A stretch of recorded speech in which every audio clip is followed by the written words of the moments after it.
되신 여호와여,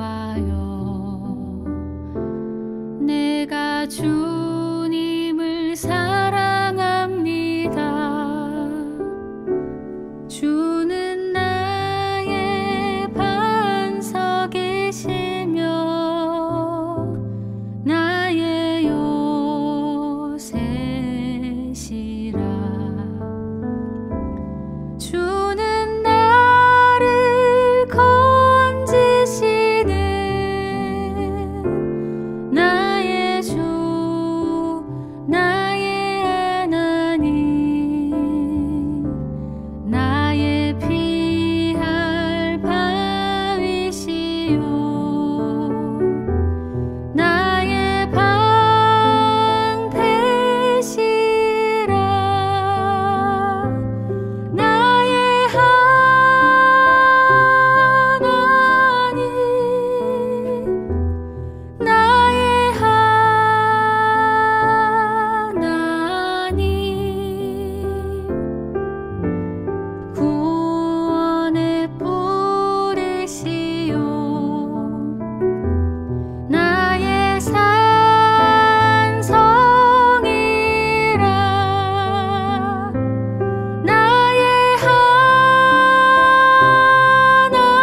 샬롬, 주님의 평강이 여러분과 함께하기를 기원합니다.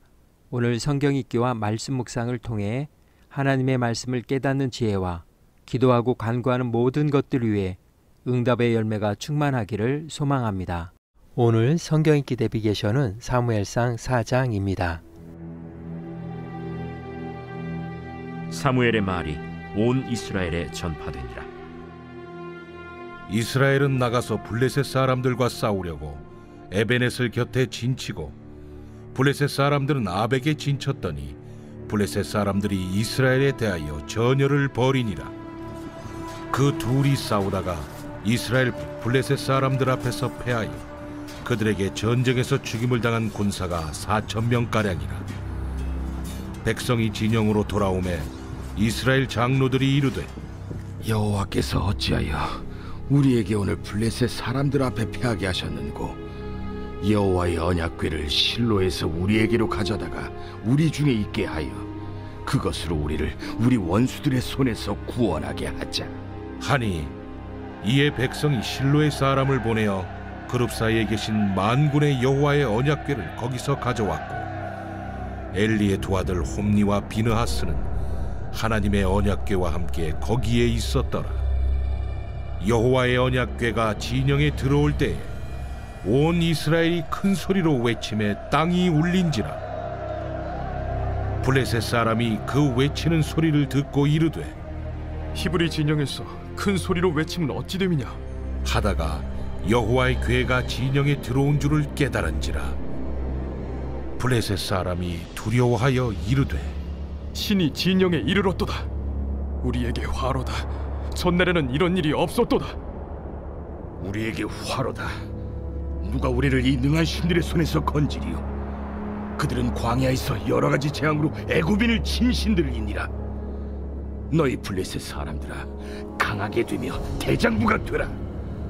너희가 히브리 사람의 종이 되기를 그들이 너희의 종이 되었던 것 같이 되지 말고 대장부같이 되어 싸우라 하고 블레셋 사람들이 쳤더니 이스라엘이 패하여 각기 장막으로 도망하였고, 살육이 심히 커서 이스라엘 보병에 엎드러진 자가 30,000명이었으며 하나님의 궤는 빼앗겼고 엘리의 두 아들 홈니와 비느하스는 죽임을 당하였더라.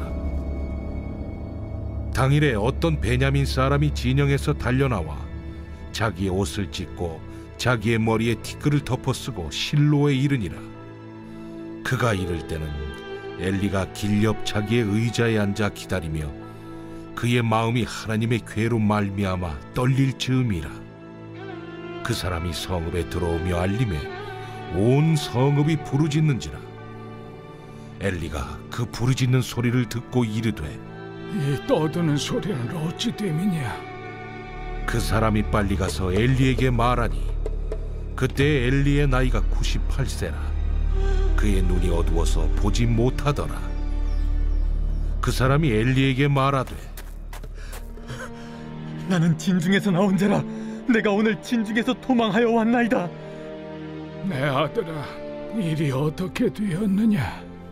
이스라엘이 블레셋 사람들 앞에서 도망하였고 백성 중에는 큰 사륙이 있었고 당신의 두 아들 홈니와 비느하스도 죽임을 당하였고 하나님의 궤는 빼앗겼나이다. 하나님의 궤를 말할 때 엘리가 자기 의자에서 뒤로 넘어져 문 곁에서 목이 부러져 죽었으니 나이가 많고 비대한 까닭이라. 그가 이스라엘의 사사가 된 지 40년이었더라. 그의 며느리인 비느하스의 아내가 임신하여 해산 때가 가까웠더니 하나님의 궤를 빼앗긴 것과 그의 시아버지와 남편이 죽은 소식을 듣고 갑자기 아파서 몸을 굽으려 해산하고 죽어갈 때 곁에 서 있던 여인들이 그에게 이르되, 두려워하지 말라. 내가 아들을 낳았다. 하되 그가 대답하지도 아니하며 관념하지도 아니하고 이르기를, 영광이 이스라엘에서 떠났다 하고 아이 이름을 이가봇이라 하였으니 하나님의 궤가 빼앗겼고 그의 시아버지와 남편이 죽었기 때문이며, 또 이르기를, 하나님의 궤를 빼앗겼으므로 영광이 이스라엘에서 떠났다 하였더라.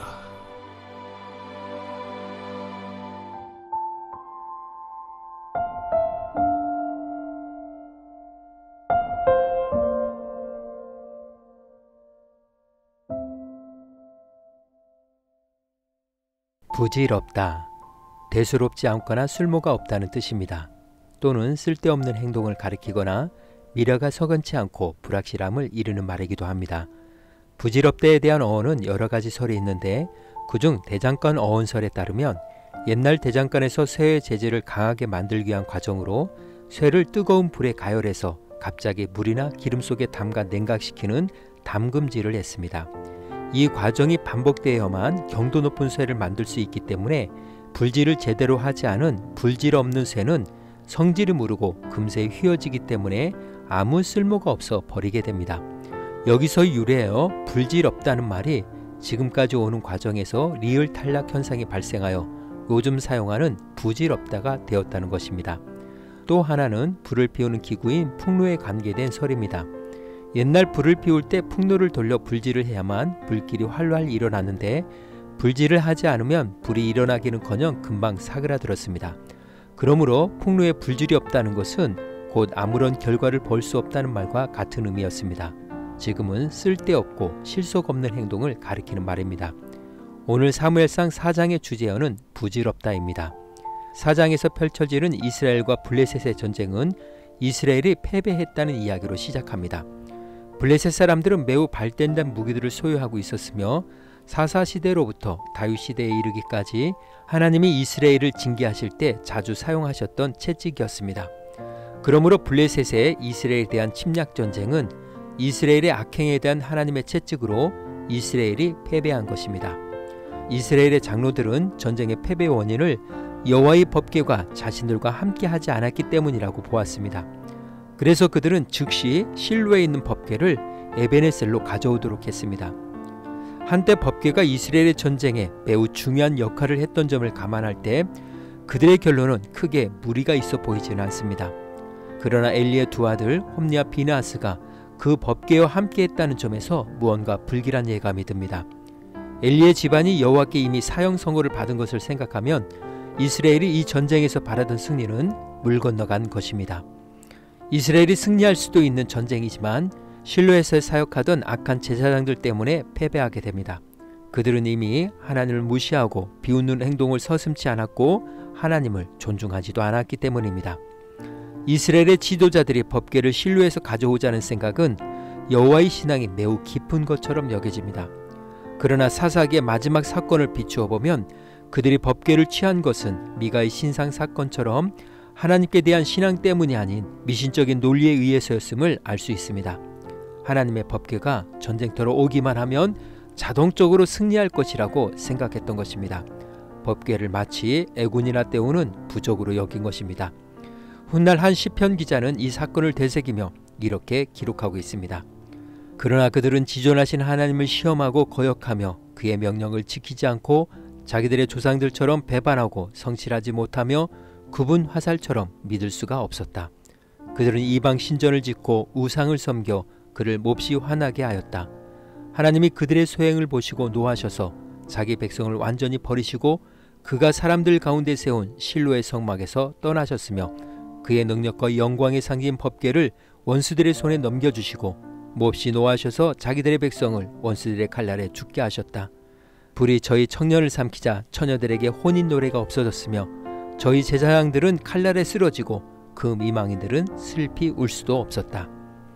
실로에서 가져온 법궤를 앞세우고 블레셋과 다시 전투해 보았지만 결국 이스라엘의 패배로 끝났습니다. 이 전투에서 300명의 이스라엘 사람이 죽었고 홈니와 비느하스도 죽었습니다. 이스라엘 사람들의 창조적인 언약궤 사용에도 불구하고 전쟁에서 참패한 것입니다. 사실 장로들은 하나님의 임재를 상징하는 종교적 유물인 법궤가 아니라 하나님의 말씀을 대언하는 선지자를 찾았어야 합니다. 그들은 그저 하나님을 자신들의 문제를 해결하기 위해 엉뚱하고 불경스러운 방식으로 이용할 뿐이었습니다. 법궤는 가져왔으나 하나님의 임재는 없는 부질없는 짓이었던 것입니다. 오히려 블레셋 사람들에게 여호와가 그들의 신 다곤보다 훨씬 능한 신이라는 것을 전제하며 대동단결하여 필사적으로 싸울 빈미만을 주었습니다. 결국 이스라엘은 전쟁에서 완전히 패하고 법궤까지 뺏기는 수모를 당했습니다. 뿐만 아니라 이 전쟁은 엘리 제사장과 그의 집안에도 돌이킬 수 없는 치명타를 입혔습니다. 엘리는 의자에서 떨어져 목이 부러져 죽었고 비느하스의 아내도 영광이 이스라엘에게서 떠났다라는 말을 남기고 죽었습니다. 하나님의 법궤가 떠나버린 이스라엘은 출애굽 이후 가장 큰 영적 위기를 맞이하게 되었습니다. 이 일 후에는 실로의 예배 처소가 한 번도 언급되지 않았습니다. 법궤가 돌아와서도 실로로 가지 않았던 점과 다윗이 사울에게서 도망하면서 찾은 여호와의 전이 노베에 있었던 점으로 짐작해 보건대 실로의 성소는 이 일이 있은 후 얼마 되지 않아 블레셋 사람들에 의해 파괴되고 슬며시 이스라엘의 역사에서 그 중요성을 상실하였습니다. 이스라엘은 법궤가 없을 때도 패하였으며 법궤가 있을 때도 패하였습니다. 저자는 악행에 대해 회개하지 않으면서 외형적인 법궤 자체가 큰 힘을 발휘하리라 생각한 그들의 모든 행동에 대해 모두 부질없는 짓이라고 말합니다. 오늘 구약성경 읽기 내비게이션은 사무엘상 4장 부질없다 였습니다. 이 시간 기도의 자리로 나아갑니다. 전능하신 하나님은 우리가 조정하거나 움직일 수 있는 대상이 아니며 독점할 수 있는 것도 아닙니다. 절대적인 신뢰와 믿음으로 순종해야 할 대상일 뿐입니다. 그것이 아니면 아무것도 아닙니다. 다 부질없는 짓입니다. 말씀의 교훈을 생각하며 기도의 자리로 나아갑니다.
사랑의 하나님, 진실하고 신실하게 오늘도 주님의 말씀에 순종함으로 부질없이 살아가지 않게 하옵소서.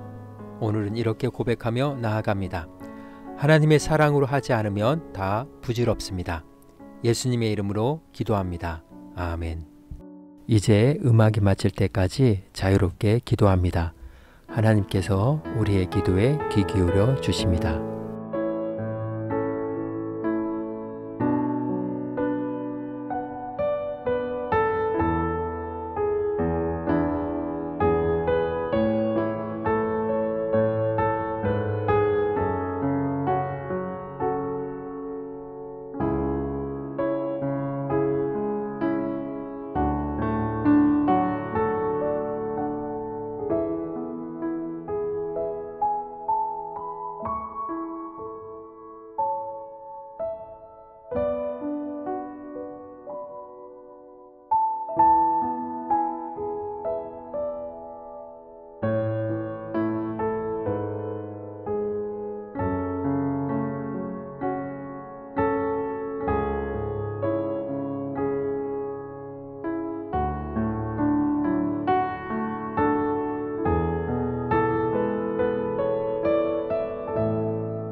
우리의 기도를 들으신 하나님께서 오늘도 동행하십니다. 주님 안에서 성령의 새 역사를 써내려 가시길 축복합니다.